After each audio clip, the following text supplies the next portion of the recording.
But in your book, you highlighted the danger of President Trump as the U.S. president and his lack of respect for the professional decision-making process in the U.S. government. So can you say a little bit more to our audience?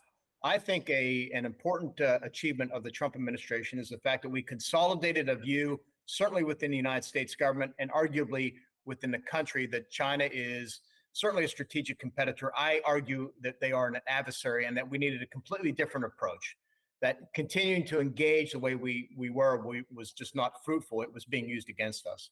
My concern with Donald Trump was more that he valued his relationship with Xi Jinping more than he did implementing, I thought, was a really robust, comprehensive strategy to deal with China and to support friends like Taiwan. So my concern would be that in a second administration, that he would ultimately work to pull ourselves out of NATO, pull U.S. forces out of Korea or Japan, and maybe weaken the relationship with Taiwan. And should there be another Trump administration, what would be Taiwan's sort of contingency plan or strategy? Well, we did not work with President Trump directly, except for that phone call before he took office. And all these very nice and very helpful officials helped elevate Taiwan's relations with the United States. So we owe a lot to those officials who served in the Trump administration.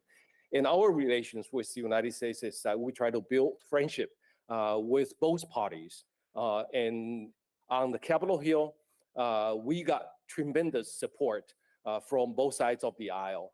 In fact, the visiting congressman continued to tell us that the United States is being seriously divided, especially in the Congress.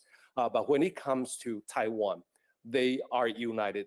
And no matter who is in office, even though they might have a different style, and I think the support will remain the same. And we are confident that no matter who is becoming the new president of the United States, we will continue to enjoy very solid relations with the United States.